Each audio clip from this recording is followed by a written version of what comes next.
Sabe aquela dor que é tão forte que parece entrar pelos poros e virar parte do seu sangue? Eu vivi com ela por 7 anos inteiros, uma dor que começava nas costas, subia pela espinha e se alojava na minha garganta. Toda vez que eu ouvia a chave girar na porta às 6 da tarde, junto com o barulho da chave, vinha o medo. Um medo tão visceral que até hoje, aos 71 anos, me acorda suada no meio da noite. Bom dia para quem está assistindo. Meu nome é Aurora da Luz, mas o povo aqui de Barreiras, na Bahia, me conhece carinhosamente como Dona Aurora do Doce. Faço cocada, pé de moleque e quebra-queixo que, modéstia à parte, todo mundo diz que é o melhor da região. Tenho meu banquinho na Praça da Matriz há mais de 40 anos. Quem diria não é a menina que um dia não sabia se ia viver até o dia seguinte, hoje é conhecida pelos doces que fazem a alegria da criançada. Antes de continuar minha história, queria muito saber de onde você está me assistindo. Me conta aí nos comentários de qual cidade você é e, se puder, deixa aquele like e se inscreve no canal, porque cada inscrição me dá mais coragem para seguir contando o que muita gente prefere varrer para debaixo do tapete. Nasci em 1954 numa casinha amarela no fim da Rua dos Arcos, a parte mais pobre de Barreiras. Era uma cidade pequena, onde todo mundo conhecia todo mundo, ou pelo menos achava que conhecia. Porque os segredos ficavam bem guardados dentro das paredes. E a nossa casa amarela, com as janelas de madeira sempre fechadas, guardava os piores. Meu pai, Senhor Elias, trabalhava na prefeitura como fiscal. Um homem respeitado na cidade, com uma mão firme para bater na mesa e uma voz grossa de fazer tremer o chão. Ia para a igreja todo domingo, sentava na primeira fileira, cantava os hinos mais alto que todo mundo. Era o primeiro a chegar nas reuniões de bairro, o último a sair do bar da esquina. Homem de palavra, diziam por aí. Pai de família exemplar. Minha mãe, Dona Clara, era professora primária. Cabelo sempre preso num coque apertado, vestido abaixo do joelho, unhas cortadas rente. Tinha uma postura rígida, um jeito de olhar por cima dos óculos, que fazia qualquer aluno travesso voltar para o lugar. Em casa, era calada, obediente, feito sombra do meu pai. Uma sombra que aumentava e diminuía de acordo com o humor dele. Éramos só nós 3 na Casa Amarela. Minha mãe teve outros filhos, mas nenhum vingou. Eu fui a única que sobreviveu. Milagre de Deus, dizia ela. Às vezes penso que milagre mesmo teria sido não sobreviver. Pouparia muita dor. A casa era simples, mas limpa. Lembro do cheiro de cera no assoalho, do brilho dos poucos móveis, das toalhas de crochê que minha mãe fazia para cobrir cada superfície. Tinha um quintal com uns pés de manga, uma goiabeira e um tanque de lavar roupa onde eu brincava nos dias de calor. A Casa Amarela, meu céu e meu inferno particular. Até os 7 anos, minha vida era normal. Ia para a escola, brincava com as vizinhas, ajudava minha mãe com tarefas pequenas. Meu pai era rígido, dava uns tapas quando eu desobedecia, mas nada fora do comum para a época. Era assim que se criava filho, na base do tapa do chinelo da vara de marmelo.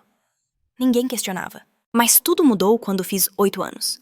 Lembro exatamente do dia, era meu aniversário. Ganhei um vestido azul com bolinhas brancas e uma boneca de pano que minha mãe fez escondida.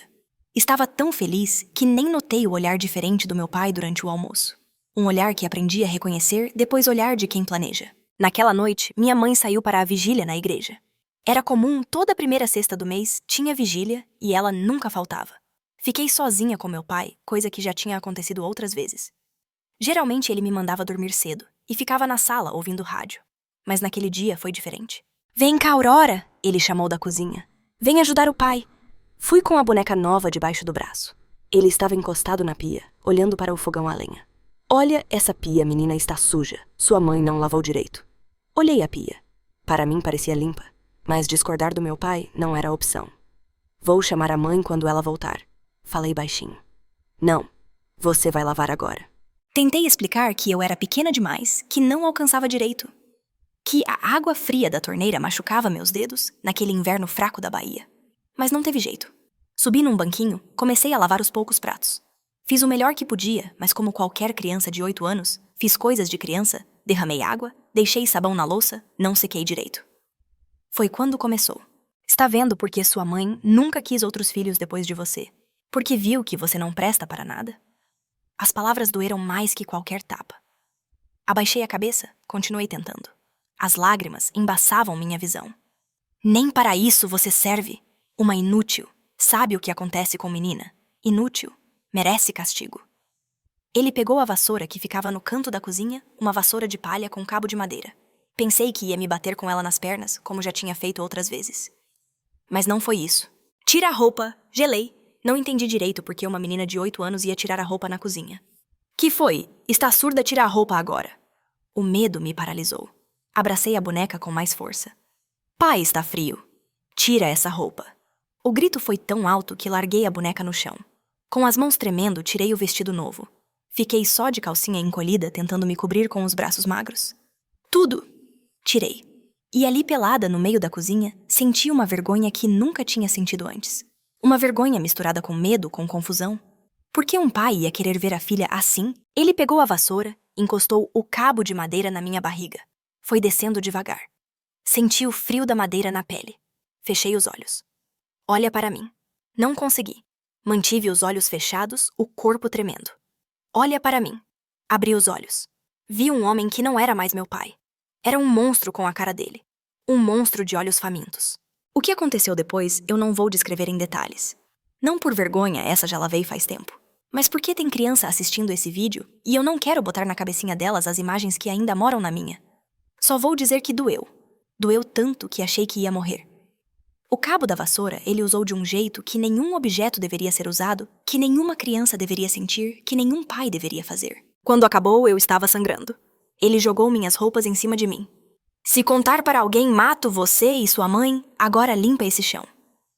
Eu mal conseguia ficar em pé. Limpei meu próprio sangue do chão da cozinha, enquanto ele voltava para a sala para o rádio, como se nada tivesse acontecido. Como se não tivesse destroçado a filha minutos antes. Arrastei-me para o quarto, me enrolei no cobertor, chorei até não ter mais lágrimas. A dor física era terrível, mas a dor na alma era pior. Porque eu não entendia o que eu tinha feito de tão errado. Por que meu pai, que devia me proteger, tinha feito aquilo? Quando minha mãe voltou, pensei em contar. Ela entrou no meu quarto e viu que eu estava acordada. Que foi, menina, não consegue dormir? Abri a boca, mas as palavras não saíram. O medo era maior. E se ele cumprisse a ameaça? E se ele matasse a gente? Acabei só balançando a cabeça. Então dorme, amanhã tem aula. E saiu fechando a porta. Simples assim. Não viu minhas lágrimas, não notou meu medo, ou fingiu não notar. Naquela noite, alguma coisa morreu dentro de mim, a confiança, a segurança à infância. Pensei que fosse coisa de uma vez só castigo por não ter lavado a pia direito. Mas me enganei. Nas semanas seguintes, sempre que minha mãe saía, ele dava um jeito. Tinha sempre uma desculpa. A casa não estava limpa. Eu cheguei atrasada da escola, as notas não eram boas o bastante. Pega a vassoura, ele dizia. E eu obedecia. Porque o que mais podia fazer uma menina de 8 anos contra um homem adulto? O pior veio quando descobri que minha mãe sabia, ou pelo menos desconfiava. Uma noite voltei da escola com a saia suja de barro porque tinha caído no caminho. Meu pai ficou furioso. Para o quarto, ele mandou. Já sabe o que vai acontecer. Fui tremendo. Ele veio atrás com a vassoura.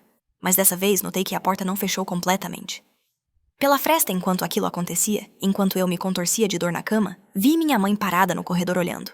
Nossos olhos se encontraram no meio daquele horror. Ela viu meu sofrimento, minha súplica silenciosa. E sabe o que fez nada. Absolutamente nada. Fechou a porta devagar e saiu. Foi aí que entendi a verdadeira traição. Não era só ele. Era ela também. A pessoa que devia me proteger, me defender, lutar por mim contra o mundo inteiro, tinha escolhido virar as costas. Naquela noite, chorei diferente. Não só de dor, mas de abandono completo.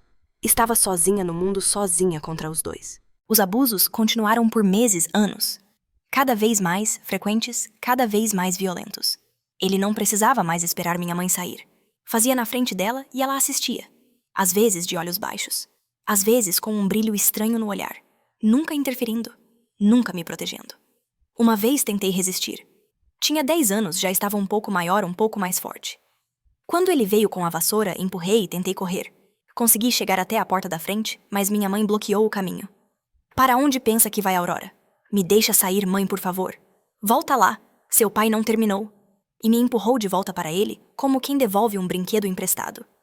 Começaram as mudanças no meu corpo, o peito crescendo, os quadris, alargando as primeiras regras que escondi como pude. Tinha medo que aquilo piorasse tudo. E piorou, porque agora meu pai tinha um novo medo que eu engravidasse. Se botar um bastardo no mundo, te mato, ele ameaçava. Jogo num rio para ninguém nunca mais achar. Mas continuava com a vassoura. Só tinha mais cuidado. Usava de outras formas. Inventava jeitos novos de machucar sem deixar provas. Na escola, virei a menina estranha. Calada. Sempre de mangas compridas, mesmo no calor. Sentada no fundo da sala, Não brincava no recreio. Não conversava com ninguém. Não sorria nunca. Minhas notas, que eram boas, despencaram. Não conseguia me concentrar. Como prestar atenção em português quando seu corpo inteiro dói? Como aprender matemática quando tudo o que você pensa é no horror que te espera em casa? Os professores notavam que algo estava errado, claro. Mas naquela época era diferente. Em briga de marido e mulher, não se mete a colher. O ditado valia para tudo. Problema de família era problema de família. Só uma professora insistiu Dona Lúcia de história. Baixinha, cabelo crespo, sempre preso óculos grandes que escorregavam pelo nariz. Ela tinha um jeito diferente de olhar para mim. Não com pena, nem com nojo, com compreensão. Um dia, ela me chamou depois da aula. Aurora, está tudo bem em casa? A pergunta simples quase me quebrou. Fazia tanto tempo que ninguém perguntava como eu estava. Abri a boca para responder que sim, como sempre fazia. Mas não consegui. As lágrimas vieram descontroladas. Não, respondi finalmente. Não está nada bem. Mas não contei mais nada. Não naquele dia. O medo ainda era maior que a dor. O medo do que ele faria se soubesse que falei. O medo de não acreditarem em mim. Afinal, quem ia acreditar numa menina contra 2 adultos respeitados na cidade? Se precisar conversar, estou aqui. Ela disse simplesmente. E pela primeira vez em anos, senti que não estava completamente sozinha. Naquela época, eu já tinha 13 anos. 5 anos de abuso diário. 5 anos tendo a infância roubada, o corpo violado, a alma quebrada. 5 anos assistindo minha própria mãe compactuar com meu tormento. 5 anos querendo morrer toda a noite e acordando decepcionada por ainda estar viva na manhã seguinte. Foi quando tudo piorou ainda mais. A Casa Amarela já não era só meu inferno. Tinha virado minha prisão completa. Meu pai começou a trancar as portas quando saía a proibir que eu falasse com qualquer pessoa. A vassoura, sempre a mesma, encostada no canto da cozinha, como uma ameaça constante. Eu olhava para ela e tremia mesmo quando estava sozinha. Comecei a ter pesadelos terríveis. Acordava gritando suada. Às vezes molhava a cama com 13 anos, o que só dava mais motivo para castigos. Na escola, mal falava, mal vivia. Mas uma faísca de raiva começou a crescer dentro de mim. Uma raiva pequena no início que foi aumentando a cada dia. Raiva da injustiça, da dor, da traição. Raiva que virou coragem quando entendi uma coisa: se continuasse assim, eu não ia sobreviver. Era simples assim, ou falava ou morria. Foi numa quarta-feira que tudo mudou. Uma quarta comum, céu azul calor de rachar. A vassoura tinha sido usada na noite anterior, depois que derrubei um copo na cozinha. Mal conseguia sentar na cadeira da escola de tanta dor. Dona Lúcia notou. Notou o jeito que me mexia desconfortável, o jeito que segurava as lágrimas. No final da aula, ela pediu de novo para eu ficar. Dessa vez, trancou a porta da sala. Aurora, o que está acontecendo na sua casa? Fiquei muda olhando para o chão. Aurora olha para mim. Olhei. Vi nos olhos dela algo que nunca tinha visto nos olhos da minha mãe com paixão verdadeira. Ninguém merece sofrer, Aurora. Ninguém. Especialmente uma criança. Se alguém está te machucando, você pode me contar. Vou te ajudar. E então, após 5 anos de silêncio, falei. As palavras vieram como uma enchente, descontroladas, sujas, devastadoras. Contei tudo à vassoura, o sangue, a dor, a mãe que assistia ao medo constante, às ameaças. Tudo. Ela escutou sem interromper, sem julgar. Quando terminei esgotada, ela tinha lágrimas nos olhos. Acredito em você. Foram as 3 palavras mais importantes que já ouvi na vida. Acredito em você. E vamos dar um jeito nisso. Naquela tarde, no caminho de volta para a Casa Amarela, senti algo diferente no peito. Não sabia o nome daquilo ainda. Só mais tarde entendi que era esperança. Vocês sabem o que é traição. Traição não é só aquela história de marido que pula a cerca, não. Traição é quando alguém que deveria te proteger vira as costas na hora que você mais precisa. É pior que qualquer tapa. É uma facada que não cicatriza. Foi isso que vivi com minha própria mãe Clara. Uma mulher que ensinou o alfabeto para centenas de crianças de Barreiras, mas que não conseguiu ensinar ao marido que a filha não era um objeto. Uma mulher que rezava o terço todo dia, mas fechava os olhos para o pecado que acontecia debaixo do próprio teto. No começo, achei que ela não sabia que não percebia. Como podia uma mãe ver a filha de 8 anos mancando de dor e não perguntar nada? Como podia ver os lençóis manchados de sangue e fingir que era normal? Criei 1000 desculpas para ela na minha cabeça, que talvez ela não visse, que talvez não entendesse, que talvez tivesse medo também. Mas naquela noite, quando nossos olhos se encontraram pela fresta da porta, enquanto meu pai usava a vassoura, todas as desculpas morreram. Ela sabia. Sempre soube. Naquela época, eu tinha acabado de fazer 10 anos. Já eram quase 2 anos de abuso diário. Meu corpo de criança já mostrava marcas. Não só as roxas que sumiam, mas as invisíveis, que nunca mais saíram o jeito de me encolher, quando alguém levantava a voz, a mania de dormir embaixo da cama, não em cima o pavor de vassouras de portas fechando de barulho de cinto. Foi por volta dessa época que minha mãe começou a participar mais ativamente. Não no abuso em si, isso só meu pai fazia, mas na preparação, na logística, no depois. Como se fosse parte da rotina da casa, igual lavar louça ou varrer o chão. Aurora vai tomar banho, seu pai já vem. Ela dizia isso com a mesma voz que usava para mandar eu fazer lição. Casual, como se fosse normal. Como se todas as casas da rua tivessem aquela mesma rotina nojenta. Eu obedecia. O que mais podia fazer, não tinha para onde fugir, para onde correr. A casa era pequena, as janelas trancadas, a porta com chave. E mesmo que conseguisse sair para onde ia, éramos isolados. Não tinha família por perto, não tinha amigos chegados. Tinha só a escola, e mesmo lá, eu era a menina esquisita que ninguém queria por perto. Uma tarde, cheguei da escola um pouco atrasada. Tinha demorado porque a professora pediu para eu ficar e limpar o quadro pequeno castigo por ter cochilado na aula. Quando entrei em casa, minha mãe estava na sala tricotando como se nada fosse, mas eu senti no ar aquele cheiro pesado de confusão por vir. Seu pai está esperando no quarto. Parei no meio da sala, a mochila escorregando dos ombros, o medo gelando minha barriga. Mãe, por favor, eu só me atrasei porque... Não me interessa, ele está esperando. Vai logo antes que piore. Piorar, como se existisse versão leve daquele horror. Mãe! Tentei de novo, a voz embargada. Por que você deixa? Por que não me ajuda? Ela finalmente levantou os olhos do tricô, mas não vi amor ali. Vi outra coisa e irritação. Ajudar você, acha que merece ajuda. Se você fosse uma boa filha obediente, ele não precisaria corrigir você. Corrigir era assim que ela chamava. Como se fosse um ajuste, uma correção de curso. Como se enfiar um cabo de vassoura numa criança fosse método pedagógico. Mas mãe, isso não é normal. Isso machuca pai, não devia... Não terminei. O tapa veio rápido, ardido. Ela nunca tinha me batido antes. Tinha muitos defeitos, mas violência física não era um deles. Até aquele dia. Cala a boca! Você acha que é fácil? Acha que é fácil para mim? Ele é seu pai, tem direito, e você provoca com esse corpo esse jeito.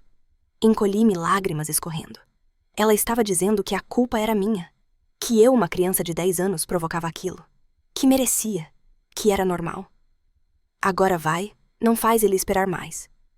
Foi a primeira vez que ela levantou a mão para mim. Não foi a última. A partir dali, a cumplicidade dela ficou mais explícita. Passou a preparar o terreno. Mandava eu tomar banho antes, garantia que eu estava apresentável para o meu pai. Arrumava a cama, depois lavava os lençóis manchados. Tratava os machucados mais visíveis para ninguém na escola notar. Era como se tivesse 2 monstros em casa, agora não um. Teve uma vez, lembro bem que fiquei doente. Febre alta. Corpo todo dolorido, provavelmente gripe forte dessas que derrubam qualquer um. Achei que pelo menos naquele dia teria paz. Minha mãe fez chá, botou compressa na minha testa. Por um momento, senti aquele cuidado que toda criança merece. Fechei os olhos quase aliviada. Foi quando meu pai entrou no quarto. Senti o colchão afundar com o peso dele sentando. Abri os olhos implorando silenciosamente para minha mãe. Implorando que pelo menos daquela vez, uma vez só, ela me protegesse. Sabe o que ela fez? Saiu. Fechou a porta atrás de si. Me deixou ali ardendo de febre fraca demais para lutar. Naquela noite, a vassoura veio mesmo eu estando doente. Na verdade, foi pior. Porque ele disse que precisava tirar a doença de mim, que era o único jeito que era para o meu bem. Quando acabou minha febre, tinha piorado. Tremia, delirava. Ouvi minha mãe brigando com ele do outro lado da porta. Elias, assim você vai matar a menina. E aí como explica para o povo? Não era preocupação comigo? Era medo do escândalo do que os vizinhos iam dizer. Para ela, eu nem era gente. Era só uma potencial vergonha pública. Fiquei de cama 1 semana. Na escola, mandaram um bilhete perguntando da minha ausência. Minha mãe respondeu com letra caprichada. Aurora está com gripe forte. Logo estará de volta. Assinado e carimbado como se fosse documento oficial. Quando voltei, estava mais magra, mais pálida, mais quieta, se é que isso era possível. A professora Lúcia me olhou diferente. Senti que ela percebia que algo estava errado, mas eu ainda não tinha coragem de falar. Ainda não. Com 11 anos, tentei fugir pela primeira vez. Juntei poucas coisas numa sacola de feira, uma muda de roupa, uma escova de dentes velha, uma boneca de pano que tinha desde pequena. Esperei eles dormirem e tentei abrir a janela do meu quarto. Estava pregada. Tentei a porta da frente. Trancada. Chave no quarto deles. Tentei a cozinha. Mesma coisa. A casa inteira era uma prisão. Não me surpreende que nunca desconfiaram de nada. Ninguém podia entrar, eu não podia sair. Perfeito para o que acontecia ali dentro. Chorei silenciosamente, sentada no chão da cozinha, a sacola patética no colo. Não tinha saída.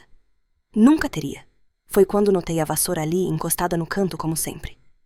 O instrumento do meu tormento. A arma dele contra mim. Senti um ódio que nunca tinha sentido antes. Um ódio queimando por dentro, me consumindo.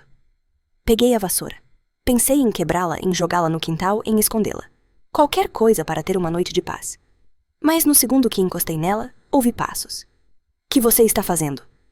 Meu pai parado na porta da cozinha de pijama, cabelo desgrenhado, olhos injetados.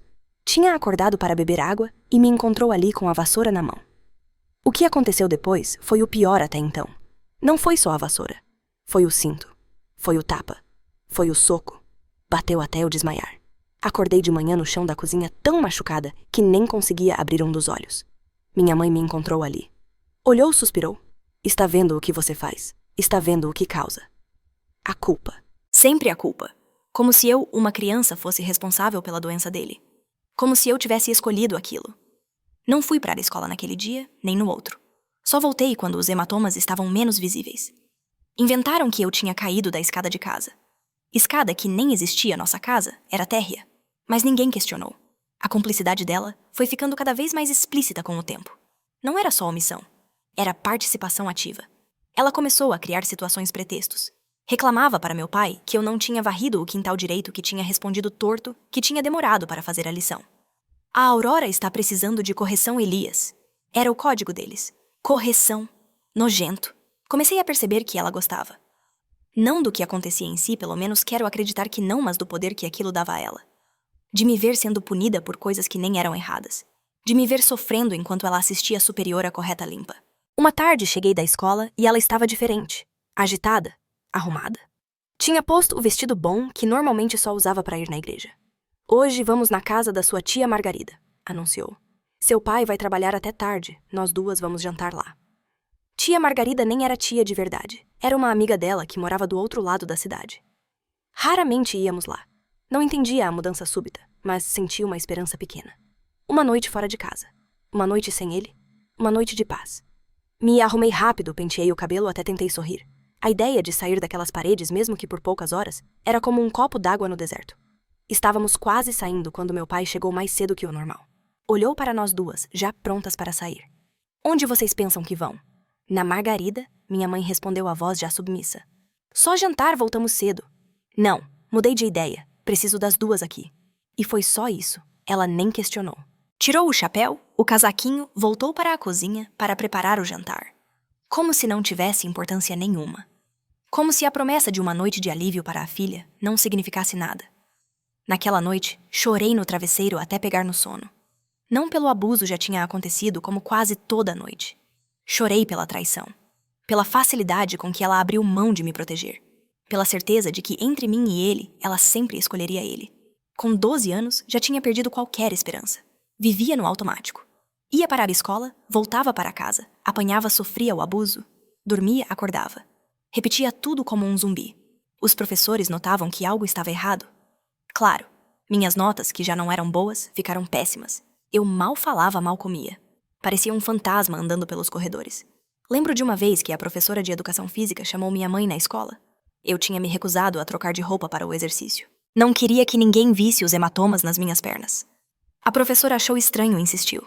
Acabei chorando no canto da quadra.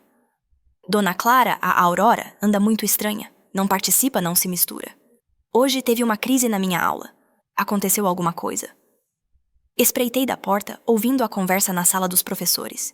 Vi minha mãe arrumadinha, como sempre, coque impecável, unhas limpas, cara de santa. Aurora sempre foi uma menina difícil, professora. Desde pequena dá trabalho. É mentirosa, inventa coisas, chama a atenção. Mas os machucados? Ela cai sozinha, tropeça, se bate. Não sei de onde puxou esse jeito desastrado. Nem eu, nem o pai somos assim. A professora parecia querer dizer mais alguma coisa, mas desistiu. Minha mãe tinha naquele jeito, sabe? De fazer as pessoas duvidarem do que estavam vendo, de virar a verdade do avesso, com tanta convicção que até você mesma começava a acreditar. Voltamos para casa em silêncio naquele dia. Quando chegamos, ela finalmente falou. Está satisfeita. Quase me fez passar vergonha na escola. O que vão pensar de mim, da nossa família? Não respondi. Não tinha o que dizer. A vergonha dela era mais importante que a minha dor.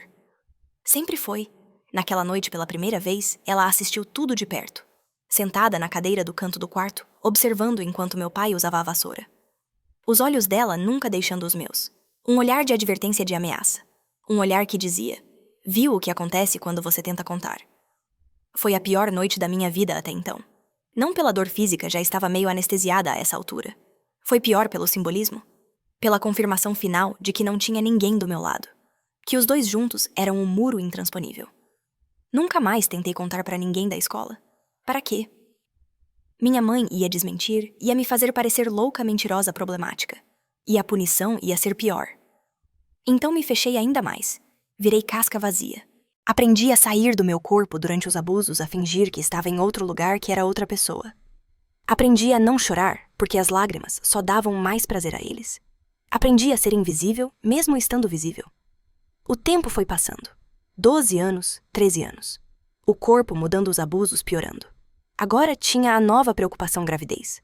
Meu pai tomava cuidados do jeito dele, métodos brutais, doloridos, humilhantes. Minha mãe ajudava verificando minhas roupas íntimas todo mês para garantir que eu tinha menstruado. Se aparecer grávida, ponho você na rua. Ela ameaçava. Como se fosse minha escolha.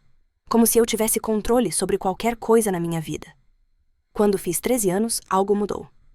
Não na situação, ela continuava a mesma, mas em mim. Comecei a sentir uma raiva diferente.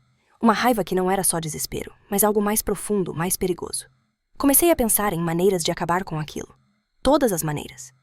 Pensei em me matar. Cheguei bem perto algumas vezes. Guardei comprimidos que minha mãe tomava para a pressão. Roubei um vidro de remédio de rato que meu pai guardava no armário da garagem. Olhava para o Rio Preto quando passava pela ponte, imaginando a água me engolindo, me levando para longe. Mas algo me impedia. Não era medo de morrer, já vivia praticamente morta mesmo. Era outra coisa, uma teimosia, uma certeza pequena, mas persistente de que eu não merecia aquele fim, de que eles é que mereciam pagar, não eu. Foi com 13 anos completos que finalmente entendi um detalhe crucial da minha prisão. Minha mãe não era vítima junto comigo. Era carcereira. Era cúmplice. Ela não ajudava meu pai, apesar de me amar. Ela ajudava porque me odiava. Talvez porque eu fosse a prova viva dos problemas do casamento deles. Talvez porque eu fosse o motivo pelo qual ela não podia sair daquela casa e recomeçar a vida. Talvez porque, no fundo, ela simplesmente não tivesse dentro dela aquilo que chamam de amor materno. Não importava o motivo, o fato era que ela não estava do meu lado. Nunca esteve. E nunca estaria. Essa percepção, por mais dolorosa que fosse, foi libertadora. Porque entendi que não podia contar com ela para sair daquela situação. Que precisava achar outra saída. Outra pessoa. Outra forma. E foi então que lembrei das palavras da professora Lúcia. Se precisar conversar, estou aqui. Será que ela realmente estava? Será que alguém em algum lugar do mundo estava realmente do meu lado? Valeria a pena arriscar. Não tinha muito a perder. Se continuasse naquela casa com aqueles monstros, não ia sobreviver muito mais. Se tentasse falar, e desse errado, bem pelo menos teria tentado. Naquela noite deitada na cama, depois de mais um abuso, tomei minha decisão. Ia falar com a professora Lúcia. Ia contar tudo, sem meias palavras. Sem eufemismos. A verdade nua e crua. O pior que podia acontecer era ninguém acreditar. O melhor. O melhor, eu nem ousava imaginar. Liberdade parecia um sonho distante demais. Dormi com a decisão tomada. No dia seguinte, iria até o fim. O que eu não sabia é que a professora Lúcia tinha seus próprios demônios e suas próprias armas contra eles. Já repararam como uma decisão pode mudar tudo? Como um único sim ou não pode virar sua vida de cabeça para baixo. Foi assim naquela quarta-feira de abril de 1967. Eu, Aurora da Luz, com meus 13 anos nas costas e o peso do mundo na alma, levantei da cama decidida a fazer o que nunca tinha feito antes, gritar a verdade. Acordei antes do despertador tocar. Não que tivesse dormido muito, o sono já era luxo que eu não conhecia havia anos. Mas naquele dia, tinha um formigamento diferente no corpo. Uma mistura de medo com coragem que eu nunca tinha sentido antes. Me arrumei com cuidado. Escolhi a única saia sem remendos que tinha a blusa menos desbotada. Penteei o cabelo devagar, olhando no espelho trincado do banheiro. Quem era aquela menina de olhos fundos me encarando, nem eu mesma reconhecia mais. Aurora está demorando demais. A voz da minha mãe atravessou a porta. Sempre fiscalizando, sempre controlando. Já vou, respondi automaticamente. Foi quando notei algo estranho no meu reflexo, uma expressão que não via há muito tempo. Determinação. Eu parecia outra pessoa. Parecia mais velha, mais forte. Parecia alguém que podia sim mudar sua própria história. O café da manhã foi igual a todos os outros pão seco. Café ralo, silêncio pesado. Meu pai já tinha saído para a prefeitura. Minha mãe arrumava as coisas para ir para a escola onde dava aula. Comemos sem conversar como sempre. Antes de sair, ela me deu as instruções de sempre. Direto para casa depois da aula. Não conversa com ninguém no caminho. Se demorar, sabe o que te espera. Assenti e abaixei a cabeça como sempre fazia. Mas por dentro, pela primeira vez, pensei: não, hoje não vou obedecer. Hoje tudo muda. E o caminho até a escola nunca pareceu tão longo. Era só uns 15 minutos de caminhada, mas naquele dia, cada passo parecia importante e definitivo. Como se cada um me levasse mais perto, não só da escola, mas da liberdade. Cheguei mais cedo que o normal. Os corredores ainda estavam vazios, as salas fechadas. Sentei no banco do pátio esperando. As mãos suavam. E se ela não acreditasse em mim? E se contasse para minha mãe? E se tudo piorasse ainda mais? O medo era real, tinha bons motivos para sentir. Mas a determinação era maior. Tinha chegado num ponto onde o desespero era tanto que qualquer mudança, até para pior, parecia melhor que continuar naquele inferno. O sinal tocou. Os alunos começaram a chegar barulhentos livres, tão diferentes de mim. Observei aquelas crianças normais com vidas normais. Será que alguma delas passava pelo que eu passava? Será que tinha outras como eu, presas em casas-prisões, com pais monstros? A aula de história era só no terceiro horário.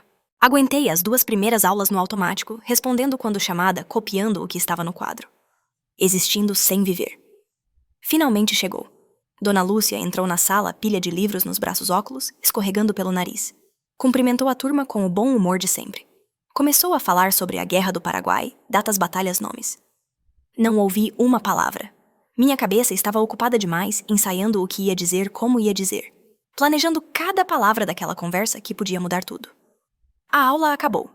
O sinal tocou. Era agora ou nunca. Enquanto os outros alunos saíam barulhentos para o recreio, fiquei sentada no meu lugar imóvel esperando todos saírem. Dona Lúcia notou claro.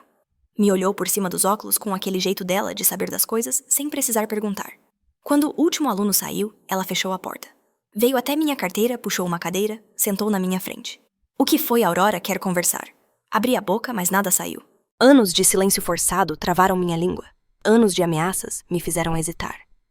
Não precisa ter medo, ela disse, a voz calma. O que quer que seja, pode me contar. Respirei fundo. Era agora. Meu pai abusa de mim, falei de uma vez. Faz anos. As palavras saíram rápidas, quase sem respiração, como se eu parasse para pensar, não conseguiria mais dizer. Esperei ver choque no rosto dela, descrença, nojo. Qualquer reação que as pessoas normais têm quando ouvem algo tão horrível. Mas não vi nada disso. Vi compreensão, como se ela já soubesse. Ou pior, como se entendesse pessoalmente. Como ele faz isso, Aurora? Pode me dizer? É importante.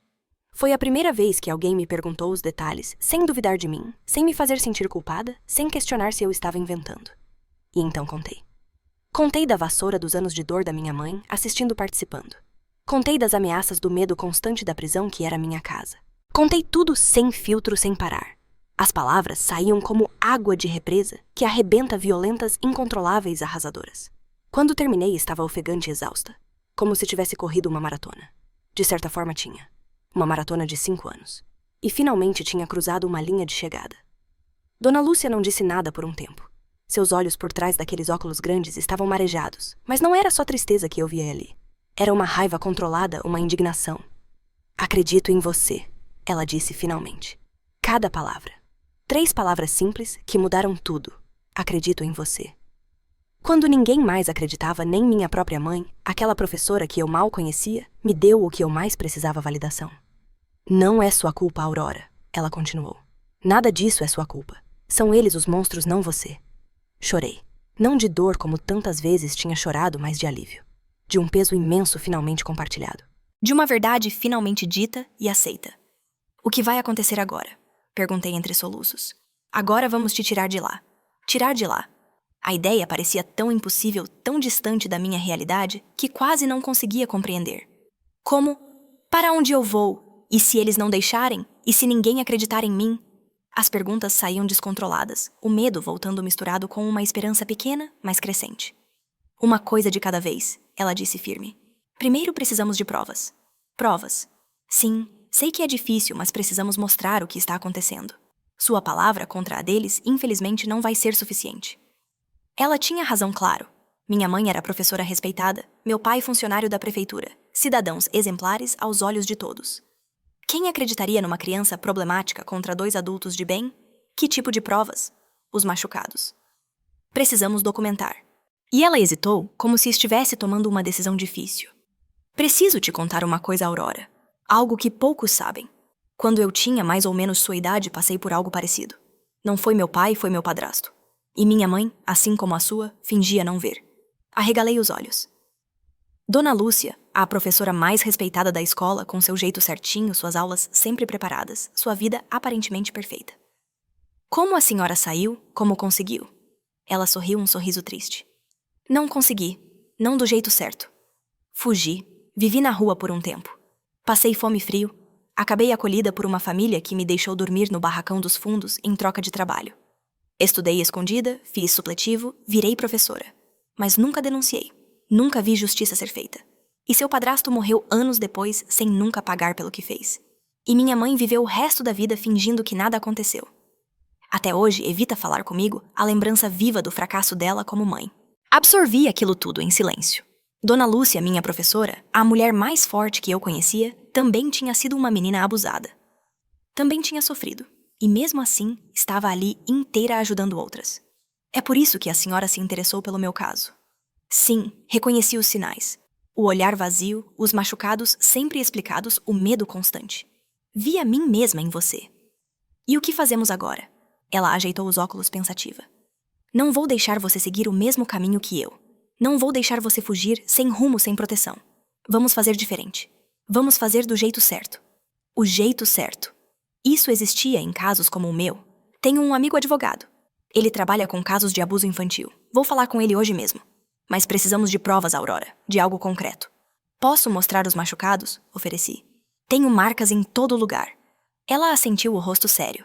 Isso ajuda, mas o ideal seria pegar eles em flagrante. Ter algo que não possam negar. Pegar em flagrante.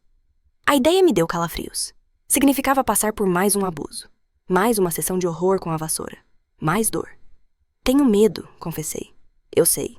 E se você não quiser, vamos achar outro jeito. Mas pense no seguinte, essa pode ser sua única chance de realmente acabar com isso. De fazer justiça. Não só para você, mas talvez para outras crianças que eles possam machucar no futuro. Outras crianças. Nunca tinha pensado nisso. E se eles adotassem outra criança depois que eu saísse? E se fizessem com outra menina o que faziam comigo? O que preciso fazer? Ela me explicou. O plano era arriscado, perigoso, mas podia funcionar. Tem certeza que quer fazer isso? Não vou mentir para você, vai ser difícil. Ter que passar por mais uma vez? Se for a última vez, vale a pena. Respondi uma firmeza na voz que nem reconheci.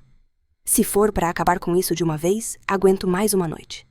Ela apertou minha mão, um gesto simples de solidariedade. O primeiro contato humano genuinamente carinhoso que recebia em anos. Você é muito corajosa, Aurora. Mais do que eu fui na sua idade. Não me sentia corajosa. Me sentia apavorada. Mas também pela primeira vez, me sentia esperançosa. Tinha um plano. Tinha uma aliada. Tinha uma chance. O resto do dia passou num borrão. Voltei para casa depois da escola como sempre. Fiz minha lição, ajudei na cozinha, me comportei exatamente como em qualquer outro dia. Por dentro, tremia. Por dentro, contava as horas. Meu pai chegou. Jantamos em silêncio como sempre. Minha mãe falou sobre a escola, sobre uma reunião de professores. Ele falou da prefeitura de um problema com a licitação do asfalto. Conversa normal. Conversa de família normal. A hipocrisia daquilo tudo, o teatro que montavam até para eles mesmos, me dava náuseas. Como podiam? Como podiam fingir que éramos uma família comum quando, à noite, ele entrava no meu quarto com uma vassoura na mão? Depois do jantar, me mandaram tomar banho e ir dormir. Obedeci. Deitei na cama, coração acelerado. Mão suando. Funcionaria. Seria essa realmente minha última noite naquele inferno. Por volta das 10, ouvi os passos dele no corredor. O ranger da porta se abrindo. O barulho da vassoura encostando na parede. Levanta! A voz dele, como sempre fria, autoritária, de quem sabe que vai ser obedecido. Obedeci como sempre. Olhei uma última vez para a janela, para a noite lá fora, para a liberdade que talvez finalmente estivesse ao alcance. Era hora. Hora de acabar com tudo aquilo. O que aconteceu nas 2 horas seguintes foi horrível como sempre. A diferença é que desta vez, pela primeira vez, tinha um propósito. Cada segundo de dor era um segundo mais perto da liberdade. Cada lágrima derramada era combustível para minha determinação. E no fim, quando tudo terminou, quando ele saiu do quarto satisfeito com mais uma noite de tortura, eu não me senti derrotada como sempre. Me senti vitoriosa, porque sabia que essa tinha sido a última vez. A última vez que aquele homem me tocava. A última vez que aquela vassoura me machucava. A última vez. O plano estava em curso e nada mais seria como antes. No dia seguinte, fui para a escola como sempre. Só que desta vez, carregava comigo mais que livros na mochila. Carregava as provas que precisávamos e a certeza de que estava prestes a quebrar as correntes que me prendiam havia tanto tempo. A professora Lúcia me esperava na porta da escola. Nos olhos dela, via a mesma determinação que sentia nos meus. Não éramos mais apenas professora e aluna. Éramos companheiras de batalha, sobreviventes de uma guerra que muitos fingiam não existir. "Está pronta?" ela perguntou. Respirei fundo. Um mundo inteiro de possibilidades se abria à minha frente. Um mundo sem vassouras, sem dor, sem traição. Mais que pronta. Juntas caminhamos para dentro da escola, para longe do pesadelo, em direção à liberdade que eu tanto sonhava. A menina silenciada finalmente tinha voz. E essa voz, depois de tanto tempo calada, estava pronta para fazer barulho. Tem gente que diz que o inferno é o que vem depois da morte. Mas eu já conhecia o inferno em vida. E naquele dia, estava pronta para fechar suas portas para sempre. Cheguei na escola com o corpo dolorido da noite anterior, mas com uma força nova dentro de mim. Mochila nas costas, não só com cadernos, mas com a prova que ia mudar tudo. Me encontrei com Dona Lúcia antes da primeira aula, num cantinho do pátio, onde ninguém podia nos ver. "Conseguiu?" ela perguntou, a preocupação estampada na testa enrugada. Tirei da mochila um pano embrulhado. Dentro dele, a prova que precisávamos. Uma prova nojenta, terrível, mas necessária, a mesma vassoura que tinha sido usada em mim na noite anterior, com marcas que não deixavam dúvidas sobre o que tinha acontecido. "Meu Deus!" murmurou Dona Lúcia, os olhos arregalados atrás dos óculos. "E ele não notou que sumiu. Troquei por outra parecida que achei no depósito da escola a semana passada. Até agora não perceberam." Tinha sido um plano arriscado. Durante semanas, observei o depósito de materiais da escola. Notei que tinham várias vassouras velhas lá acumulando poeira. Num dia que a zeladora deixou aberto, peguei uma e escondi na mochila, levei para casa. E depois do abuso da noite anterior, fiz a troca enquanto todos dormiam. Uma operação perigosa que podia ter dado muito errado se alguém acordasse. Mas não acordaram.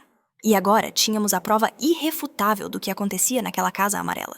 "Temos mais?" Mostrei os hematomas recentes, as marcas nas coxas, nas costas, em lugares que nenhuma queda acidental poderia justificar. Tirei fotos escondidas com a câmera que Dona Lúcia tinha me emprestado dias antes. "Você foi muito corajosa", ela disse, guardando o corpo de delito numa pasta especial. "Agora é minha vez de fazer minha parte." Combinamos o próximo passo. Eu iria normalmente para casa depois da aula, como se nada tivesse mudado. Seguiria a rotina de sempre. Enquanto isso, Dona Lúcia levaria as provas para seu amigo advogado. Eles iriam à polícia, ao juizado de menores, a quem mais fosse necessário. "Quanto tempo vai demorar?" perguntei ansiosa. A ideia de passar mais uma noite naquela casa me dava calafrios. "Vou fazer o possível para ser hoje mesmo, mas pode demorar um pouco mais. Depende da burocracia dos plantões. Você aguenta mais um pouco?" Aguentava. Claro que aguentava. Tinha aguentado 5 anos, podia aguentar mais algumas horas, sabendo que estava perto do fim. Só tome cuidado para não deixar eles perceberem nada diferente. Continue agindo normalmente. Se suspeitarem que algo mudou, não precisou completar a frase. Eu sabia o que aconteceria se eles desconfiassem. Tinha a cicatriz da última tentativa de fuga para me lembrar. "Vou fingir que nada mudou", prometi. Fiz tudo como sempre. A escola passou num borrão naquele dia. Não consegui prestar atenção em nada. Minha mente estava ocupada demais com o que estava por vir. Com a possibilidade real de libertação. Com o medo de que algo desse errado. Quando o sinal do último horário tocou, senti um frio na barriga. Era hora de voltar para a Casa Amarela. Talvez pela última vez. No caminho, tudo parecia diferente. As mesmas ruas de sempre, mas vistas com outros olhos. Os mesmos vizinhos acenando, mas com outra perspectiva. Será que eles sabiam? Será que suspeitavam? Ou será que realmente acreditavam que éramos uma família comum, normal, feliz? Cheguei em casa no horário de sempre. Minha mãe já estava lá corrigindo provas na mesa da cozinha. Me olhou por cima dos óculos. "Se arruma, seu pai vem mais cedo hoje." Tem gente da capital vindo visitar. Visita. Isso era raro. Por um momento me perguntei se complicaria o plano. Mas talvez fosse melhor assim. Com gente em casa, eles não poderiam fazer nada comigo. Pelo menos por uma noite estaria segura. Me arrumei como mandado. Coloquei o vestido azul que usava em ocasiões especiais, na verdade, o único vestido além do uniforme da escola que ainda me servia. Penteei o cabelo, lavei o rosto. No espelho, vi a mesma menina de sempre. Mas os olhos estavam diferentes. Tinham um brilho novo. O brilho de quem sabe que está prestes a se libertar. Meu pai chegou às 6 como anunciado. Junto com ele, um casal que nunca tinha visto antes. Um homem de terno, uma mulher elegante. Gente como minha mãe tinha dito. Esta é a Aurora. Meu pai me apresentou a mão no meu ombro, apertando forte demais. Um aviso silencioso para eu me comportar. Nossa filha, que moça linda, disse a mulher sorrindo. Quantos anos você tem, querida? 13, respondi o mais educadamente que pude. Ah, a melhor idade já é quase mocinha, se ela soubesse. Se pudesse imaginar que aquela quase mocinha já tinha vivido mais horrores que muita gente adulta. O jantar foi um teatro perfeito. Minha mãe servia sorridente. Meu pai contava histórias da cidade e da política local. O casal ria, elogiava a comida, fazia perguntas. Uma cena de família normal que me dava vontade de vomitar. Em determinado momento, notei que o homem me observava com curiosidade. Não o olhar nojento que já tinha visto em outros, o olhar dos predadores que meu pai também tinha. Era outro tipo de olhar. Como se estivesse tentando resolver um enigma. E você, Aurora, gosta da escola? A pergunta me pegou de surpresa. Raramente alguém se interessava pelo que eu pensava ou sentia. Sim, senhor. Gosto de estudar. Qual sua matéria preferida? História, respondi sem hesitar. A matéria da Dona Lúcia. A única aula onde me sentia segura. Ah, história fundamental para entender o presente e construir o futuro não é. Assenti sem saber bem o que dizer. Não estava acostumada com conversas normais. Aurora vai ser professora como a mãe? Meu pai interrompeu, mudando o rumo da conversa. Já está encaminhada, não é, filha? Nunca tínhamos falado sobre isso. Nunca tínhamos discutido meu futuro. Como poderiam? No mundo deles, eu não tinha futuro. Era só um objeto. Uma coisa. Uma propriedade. Sim, pai, respondi, o olho baixo como esperado. A conversa seguiu agora focada em outros assuntos política e economia, a visita do governador que estava programada. Assuntos de adultos que não incluíam a menina silenciosa sentada à mesa. Depois do jantar, fui mandada para o quarto enquanto eles continuavam conversando na sala. Obedeci aliviada por poder sair daquele teatro. No quarto, sentei na cama olhando para a janela. Era uma noite clara e estrelada. Me perguntei se em breve poderia olhar as mesmas estrelas de outro lugar. Um lugar sem medo. Estava quase dormindo quando ouvi um barulho na porta da frente. Vozes alteradas. Alguém batendo. Coração acelerado. Me aproximei da porta do quarto tentando ouvir. O que significa isso? A voz do meu pai alterada. Não podem entrar assim na minha casa. Temos um mandado, senhor Elias. Uma voz desconhecida, firme e oficial. Prendi a respiração. Estava acontecendo. O plano tinha funcionado. Tinham vindo me buscar. Os minutos seguintes foram caóticos. Vozes subindo de tom. Minha mãe chorando. Portas batendo. E então batidas na porta do meu quarto. Aurora, você está aí? Uma voz feminina que não conhecia. Sim, respondi a voz trêmula. Pode abrir a porta, por favor. Somos do juizado de menores. Estamos aqui para te ajudar. Está bem. Você não precisa ter medo. Não precisa voltar para esta casa se não quiser. Não consegui responder. As lágrimas vieram descontroladas. Não de medo ou tristeza, mas de alívio. De libertação. Pode pegar suas coisas. O que quiser levar. Não tinha muito. Algumas roupas. Um caderno da escola. Uma boneca de pano velha. Tudo coube numa sacola pequena. É só isso? Perguntou doutora Helena, surpresa com o pouco que eu tinha. É tudo o que preciso, respondi honestamente. Na sala, a cena era surreal. Meu pai, sempre tão poderoso, tão temido, estava algemado. Minha mãe chorava num canto sendo interrogada por outro policial. O casal de visitantes, que agora eu entendia que não eram apenas visitantes comuns, observava tudo com expressões sérias. Quando me viram, meus pais reagiram de formas opostas. Minha mãe desviou o olhar, incapaz de me encarar. Meu pai me fuzilou com os olhos, o ódio transbordando. Sua mentirosa ingrata! Depois de tudo o que fizemos por você... Fique quieto, senhor, um dos policiais ordenou. Já está em situação complicada o suficiente. A doutora Helena me conduziu pela casa, uma mão gentil nas minhas costas. Passamos pela cozinha. Notei que no canto onde a vassoura sempre ficava, agora havia apenas um espaço vazio. A prova tinha sido recolhida. Na saída, meus olhos encontraram os da minha mãe uma última vez. Não vi arrependimento ali, nem amor. Vi apenas medo. Medo do escândalo da vergonha do que os vizinhos diriam. Até o fim, sua preocupação não era comigo. Vamos, Aurora. Doutora Helena me guiou até um carro oficial estacionado na frente da casa. Entrei sem olhar para trás. A casa amarela. Minha prisão por tantos anos ficava cada vez menor no retrovisor, junto com ela, uma vida inteira de dor. No carro, sentada entre pessoas que nem conhecia, mas que já me tratavam com mais humanidade que meus próprios pais, finalmente respirei. Um suspiro profundo, como se estivesse respirando pela primeira vez. Para onde estamos indo? Perguntei, percebendo que não sabia o que aconteceria agora. Para o hospital primeiro, explicou a doutora Helena. Precisamos que você seja examinada. Depois vamos te levar para um lugar seguro, um abrigo temporário, até resolvermos sua situação de forma permanente. Hospital, abrigo. Palavras que deveriam me assustar, mas que soavam como música. Qualquer lugar era melhor que a casa amarela e meus pais. Seu pai vai ficar detido. Sua mãe, bem, isso vai depender da investigação do seu depoimento também. Meu depoimento. Minhas palavras finalmente teriam peso. Finalmente seriam ouvidas consideradas acreditadas. Tenho uma professora. Comecei hesitante. Dona Lúcia, ela me ajudou. Queria vê-la. Sim, conhecemos a professora Lúcia. Na verdade, ela está nos esperando no hospital. Foi ela que trouxe seu caso até nós. Sorri pela primeira vez em muito tempo. Dona Lúcia tinha cumprido a promessa. Tinha me ajudado a escapar de um jeito que ela mesma não conseguiu quando jovem. O hospital era grande e iluminado, cheio de gente. Me levaram para uma sala reservada, onde uma médica me examinou com cuidado e respeito.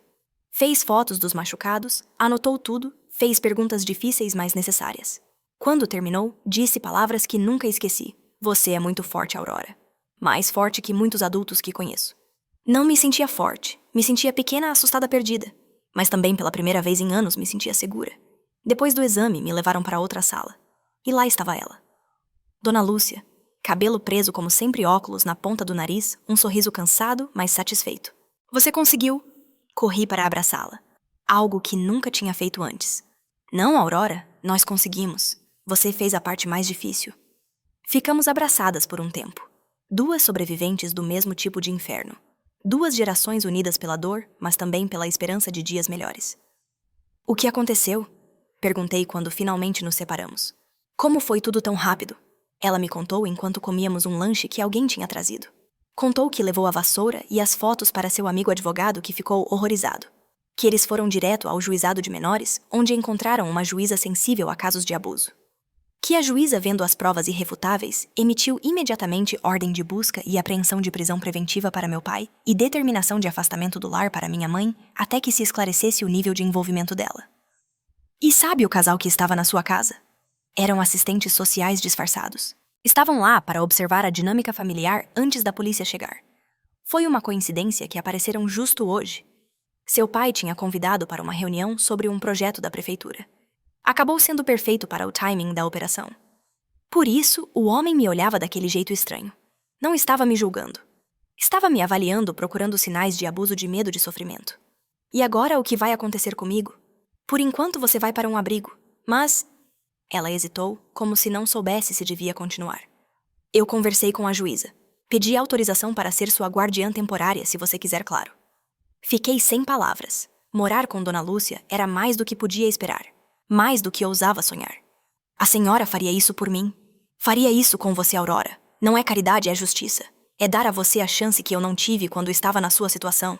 Mordi os lábios para não chorar de novo. Não tinha mais lágrimas de qualquer forma.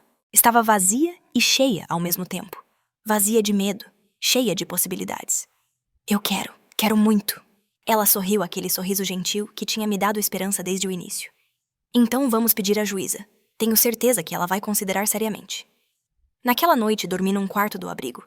Era simples, com várias camas, outras meninas em situações parecidas com a minha. Mas era limpo, era seguro. E pela primeira vez em anos dormi sem medo. Acordei com a luz do sol entrando pela janela. Por um momento fiquei desorientada. Onde estava? Por que não estava no quarto escuro da casa amarela? E então lembrei. Estava livre. O pesadelo tinha acabado. As outras meninas já se arrumavam para o café da manhã. Algumas me olhavam com curiosidade, outras com indiferença. Todas tinham suas próprias histórias, seus próprios traumas. Éramos diferentes, mas também parecidas. Sobreviventes. Fui levada para depor na Delegacia de Proteção à Criança naquele dia. Foi difícil, doloroso. Contar tudo mais uma vez para pessoas estranhas. Ver suas reações de horror, de compaixão, às vezes de dúvida. Mas fiz. Contei tudo sem omitir nada à vassoura. Às noites, minha mãe assistindo os anos de silêncio forçado. Quando terminei o delegado, um homem de meia-idade, com jeito de pai de família, disse algo que marcou. Seu testemunho vai ajudar a condenar eles, Aurora. Mas mais importante, vai ajudar a salvar outras crianças. Sua coragem está abrindo portas para muitas outras denúncias. Não me sentia corajosa. Me sentia apenas aliviada. Aliviada por finalmente estar longe deles. Por finalmente poder falar. Por finalmente ser ouvida.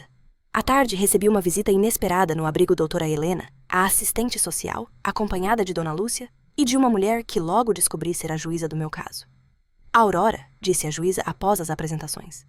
Analisei seu caso com urgência, dada a gravidade da situação e o evidente risco de mantê-la no ambiente familiar. Concedo a guarda provisória para a professora Lúcia, se estiver de acordo, claro. Olhei para Dona Lúcia, que sorria nervosamente. Ela realmente queria me acolher, cuidar de mim, ser minha família. Estou de acordo, mais que de acordo. A juíza sorriu aliviada. Ótimo, vocês podem sair hoje mesmo. Precisamos continuar o processo legal, claro. Vai ter mais depoimentos, audiências. Seus pais têm direito à defesa, mas você não precisa mais vê-los a menos que queira. Não queria. Nunca mais queria ver aqueles rostos, ouvir aquelas vozes. Queria esquecer. Recomeçar. Renascer. Podemos ir? Perguntei ansiosa. Sim, respondeu Dona Lúcia. Vamos para casa. Casa. A palavra tinha um novo significado agora. Não era mais sinônimo de medo, de dor, de prisão. Era promessa de algo diferente, de uma nova chance. Arrumei minhas poucas coisas e me despedi das outras meninas do abrigo. Algumas não reagiram, mergulhadas demais em seus próprios traumas. Outras sorriram, desejaram boa sorte. Uma mais velha me abraçou e sussurrou: "Não esquece da gente quando estiver lá fora." Não esqueceria. Como poderia? Elas eram parte da minha história agora. Parte da minha jornada. No carro, indo para a casa de Dona Lúcia, olhei pela janela. As ruas pareciam diferentes. A cidade inteira parecia diferente. Mais colorida, mais viva, mais cheia de possibilidades. Está pronta para uma nova vida, Aurora? Dona Lúcia perguntou, olhando-me pelo retrovisor. Respirei fundo. Uma vida sem vassouras. Sem gritos na noite. Sem traições maternas. Uma vida com escola, com sonhos, com futuro. Estou mais pronta do que nunca. E assim começou minha nova jornada. O caminho não seria fácil. Tinha muito a processar, muito a curar, muito a aprender. Mas pelo menos agora tinha um caminho. Um caminho para fora do inferno em direção à luz. E pela primeira vez, desde que me entendia por gente, tinha esperança. Esperança de que o que viveria dali para frente seria melhor que o que tinha deixado para trás. A casa amarela estava no passado, e o futuro finalmente parecia valer a pena. Se me perguntassem qual é o cheiro da liberdade, eu diria que é cheiro de terra molhada depois da chuva. Foi isso que senti no primeiro dia na casa da Dona Lúcia. Quando acordei e vi a janela aberta sem trancas, sem grades, e o perfume da manhã úmida entrou pelo quarto. Cheiro de recomeço, de limpeza, de vida nova. A casa da Dona Lúcia não era grande nem luxuosa. Um sobradinho simples no bairro dos Professores, com 2 quartos, sala pequena, cozinha apertada e um quintal cheio de plantas. Mas era limpa, clara, cheia de livros empilhados em todo canto. E o mais importante, não tinha monstros escondidos atrás das portas. Os primeiros dias foram estranhos. Eu não sabia como me comportar numa casa normal. Ficava esperando ordens, permissões para tudo, para ir ao banheiro, para beber água, para sentar. No segundo dia, quebrei um copo sem querer na hora do almoço. Entrei em pânico, me encolhi toda esperando o castigo, a vassoura ou o grito. Mas nada disso veio. Só a voz calma da Dona Lúcia. "Deixa que eu limpo, querida. Não foi nada. Copos quebram, é normal." Chorei tanto naquele dia. Não pelo copo. Pela normalidade. Pelo direito de ser apenas uma menina que quebrou um copo, não uma vagabunda que merece castigo, como meu pai diria. As semanas seguintes foram de adaptação. De aprender a viver sem medo. De entender que nem todo adulto quer te machucar. Que nem toda mãe abandona. Que nem todo pai abusa. A primeira noite que consegui dormir sem pesadelos foi quase 1 mês depois da fuga. Acordei descansada, confusa, com a sensação de paz. Tinha sonhado com um campo de flores, não com a vassoura. Foi tão estranho que fiquei deitada um tempão tentando entender o que estava diferente. "É assim que crianças normais dormem", disse Dona Lúcia quando contei a ela no café da manhã. "É seu direito, Aurora, sempre foi." Meu direito. Que conceito estranho para uma menina que só conheceu deveres, obrigações, punições. Voltei para a escola depois de 2 semanas em casa. Foi difícil encarar os olhares. A cidade era pequena, todo mundo já sabia. O caso do fiscal da prefeitura, como chamavam. O escândalo do momento. Alguns me olhavam com pena, outros com curiosidade doentia. Alguns até com raiva, como se eu tivesse arruinado a vida dos meus pais, não o contrário. Mas tinha também aqueles que sorriam, que ofereciam apoio silencioso. Uma mão no ombro, um bombom na carteira.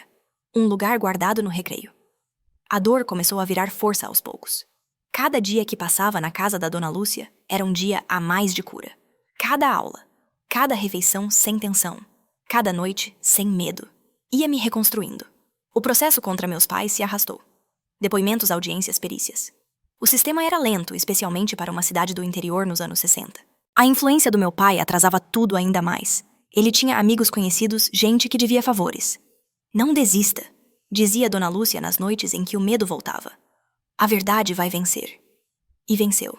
6 meses depois da minha fuga, meu pai foi condenado a 15 anos de prisão. Minha mãe pegou 8 anos como cúmplice. Foram os primeiros casos de abuso infantil com penas tão severas na região. Um marco. Uma vitória não só para mim, mas para outras crianças que viriam depois. No dia da sentença, fiquei sabendo que mais 3 meninas tinham denunciado situações parecidas em suas casas. Seu exemplo deu coragem a elas, disse a doutora Helena quando veio nos visitar. Você abriu uma porta que estava trancada há muito tempo. Não me sentia corajosa. Me sentia apenas aliviada. Aliviada por finalmente estar longe deles. Por finalmente poder falar. Por finalmente ser ouvida. Aos 14 anos comecei terapia. Dona Lúcia insistiu mesmo, sendo algo pouco comum na época. Feridas do corpo saram sozinhas, as da alma precisam de ajuda, ela explicou. Foi a decisão mais importante da minha recuperação. Nas sessões com doutora Marta, uma psicóloga de Salvador, que atendia em Barreiras quinzenalmente, pude finalmente falar sobre tudo. Sobre a dor física, sobre a traição da minha mãe, sobre a culpa que ainda carregava mesmo sabendo que não tinha feito nada errado. Você não causou nada disso, Aurora, ela repetia em cada sessão. Você era uma criança. A responsabilidade era deles. A princípio não acreditei. Anos de lavagem cerebral são difíceis de limpar. Mas aos poucos a verdade foi entrando, não foi minha culpa. Nunca foi. Eu era a vítima, não a culpada. A guarda provisória virou definitiva no meu aniversário de 15 anos. Dona Lúcia organizou uma pequena festa, a primeira da minha vida. Um bolo simples, alguns colegas da escola, uma decoração improvisada. Cantaram parabéns, me abraçaram. Me fizeram sentir que estava reconstruindo uma vida normal, ou pelo menos o mais normal possível depois de tudo. De agora em diante você é oficialmente minha filha, disse Dona Lúcia, me entregando os papéis com a decisão judicial. Se quiser, claro. Quis, claro que quis. Aquela mulher tinha arriscado tudo por mim. Tinha enfrentado um sistema, uma cidade, uma mentalidade atrasada para me salvar. Se isso não era ser mãe, o que seria? O tempo foi passando. 16 anos. 17. Terminei o ginásio com boas notas. Incentivada por Dona Lúcia, decidi seguir estudando. Você pode ser o que quiser, Aurora. Tem o mundo inteiro à sua frente. O mundo inteiro. Que diferença de quando achava que meu mundo se limitava às 4 paredes da Casa Amarela. Aos 18 anos, prestei vestibular para Direito em Salvador. Passei. Foi a maior alegria da minha vida até então. Ia estudar para ser advogada. Para defender outras Auroras, que não tiveram a sorte de encontrar uma Dona Lúcia no caminho. Tenho tanto orgulho de você, ela disse, lágrimas nos olhos, quando a carta de aprovação chegou. Tanto orgulho. A mudança para Salvador foi outro grande desafio. Nunca tinha saído de Barreiras. Nunca tinha visto o mar. Nunca tinha andado de ônibus intermunicipal. Estava apavorada, mas também excitada. Era um novo começo. Outra chance. Meus pesadelos, que já tinham diminuído bastante, voltaram nas primeiras semanas longe de casa. Sonhava que meu pai tinha fugido da prisão e me encontrado. Acordava suando tremendo. Ligava para Dona Lúcia no orelhão da pensão onde morava. Ele não pode te alcançar, Aurora, ela garantia. Ele está preso. Vai ficar assim por muitos anos. Você está segura. Aos poucos a faculdade e a nova cidade foram me ocupando. Novos amigos, novas experiências. Novas dores também, mas essas normais da vida adulta. Dores de crescimento, não de destruição. Foi na faculdade que conheci o Pedro. Alto, magro, de óculos, estudante de jornalismo. Nos encontramos numa festa do centro acadêmico. Dançamos, conversamos, rimos. Era tão fácil estar com ele, tão natural. Quando ele tentou me beijar na terceira vez que saímos, congelei. Todo o meu corpo lembrou de outras mãos, outros toques, outros momentos. Ele notou meu pânico, recuou na hora. Está tudo bem, Aurora. A gente vai no seu tempo sem pressa. Contei para ele uma semana depois sobre a casa amarela, sobre a vassoura, sobre a fuga. Não tinha contado para ninguém, além dos envolvidos no processo e da terapeuta. Mas senti que podia confiar nele. Ele ouviu tudo sem interromper. Quando terminei, ele tinha lágrimas nos olhos. Você é a pessoa mais forte que já conheci, disse simplesmente. Não me sentia forte. Me sentia quebrada, incompleta, sempre lutando contra fantasmas. Mas talvez ele visse algo em mim que eu mesma não conseguia ver. Nosso namoro avançou devagar, com muito diálogo, muita paciência dele. Muito trabalho meu na terapia para separar sexo de violência, para entender que intimidade podia ser bonita, consensual, respeitosa. Nos formamos no mesmo ano, eu com honras em direito, ele com uma proposta de emprego num jornal da capital. Casamos numa cerimônia simples em Salvador. Dona Lúcia veio, claro. Foi quem me conduziu ao altar. Lá vou eu te entregando para outro. Brincou, mas tinha um brilho de preocupação nos olhos. É diferente, mãe, garanti. Dessa vez, eu escolhi. Escolhi. Essa era a grande diferença. Pela primeira vez na vida, tinha poder de escolha, de decisão, de controle sobre meu próprio caminho. Nossa vida em Salvador foi tranquila por muitos anos. Abri um pequeno escritório de advocacia especializado em direito da família. Pedro cresceu no jornal, virou editor. Compramos um apartamento. Tivemos 2 filhos, André e Lívia. Uma família normal, saudável, feliz. Claro que nem tudo foi perfeito. Os pesadelos nunca desapareceram completamente. Tinha dias em que a memória voltava com força total. Dias em que não conseguia suportar o toque nem do Pedro. Dias em que chorava sem motivo aparente. Mas eram cada vez mais raros e cada vez menos devastadores. A terapia que mantive por anos me deu ferramentas para lidar com o passado sem deixar que ele controlasse meu presente. Em 1988, quando meus filhos tinham 8 e 6 anos, recebi uma notícia que me abalou profundamente. Meu pai tinha morrido na prisão. Ataque cardíaco. Não sabia como me sentir. Não era alívio, nem tristeza, nem raiva. Era um vazio estranho, como se uma parte da minha história tivesse sido encerrada sem resolução adequada. Você quer ir ao enterro? Perguntou Pedro. Não queria, não precisava. Aquele homem já estava morto para mim há muito tempo. 2 anos depois, minha mãe, que tinha cumprido sua pena e vivia em outra cidade, tentou me contatar.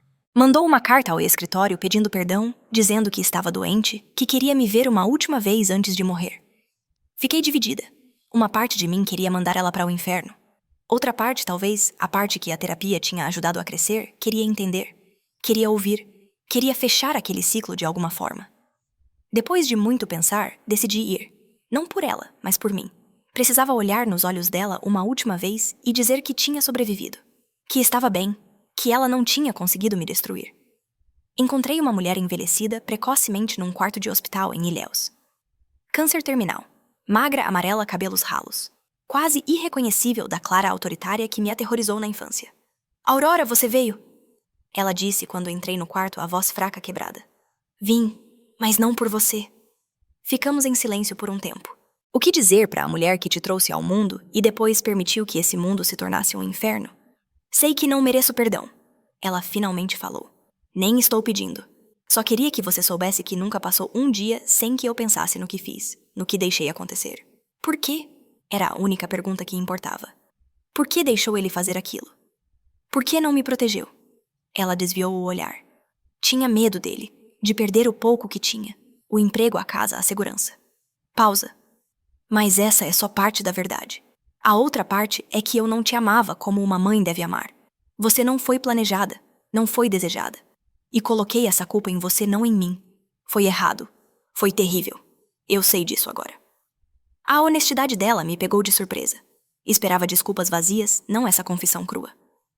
Pensei que ia sentir algo vendo você assim. Confessei. Satisfação, talvez. Justiça poética. Mas não sinto nada. Você não tem poder nenhum sobre mim agora. É só uma mulher doente que vai morrer sozinha. E eu? Eu tenho uma vida, uma família que construí, uma carreira, um futuro. Lágrimas escorreram pelo rosto enrugado dela. É justo. É mais do que mereço. Saí daquele quarto sem olhar para trás. Ela morreu 2 semanas depois. Não fui ao enterro. Não senti pena, nem raiva, nem rancor. Apenas paz. Como se um círculo tivesse se fechado. A vida seguiu. Os filhos cresceram, virei avó. Dona Lúcia nos deixou em 1995, aos 73 anos. Uma morte tranquila no sono, sem sofrimento, sem drama. Exatamente como merecia. Você foi minha salvação, disse para ela na última vez que nos vimos 2 dias antes dela partir. Não, Aurora. Você foi sua própria salvação. Eu só mostrei o caminho. Talvez ela tivesse razão. No fim, foi minha coragem de falar, de denunciar, de buscar ajuda que me salvou. Mas sem ela, sem alguém que acreditasse em mim, teria adiantado. Quando me aposentei da advocacia, aos 60 anos, decidi fazer algo diferente. Abri uma pequena loja de doces típicos da Bahia, na Praça Central de Barreiras, para onde tinha voltado depois que Pedro faleceu. Os doces são receitas da Dona Lúcia, que me ensinou tudo o que sabia na cozinha cocada pé de moleque quebra-queixo. Doces da minha segunda infância. Da infância que realmente vale a pena lembrar. A loja virou ponto de encontro. Muita gente vem não só pelos doces, mas para conversar, para ouvir histórias, para compartilhar as suas.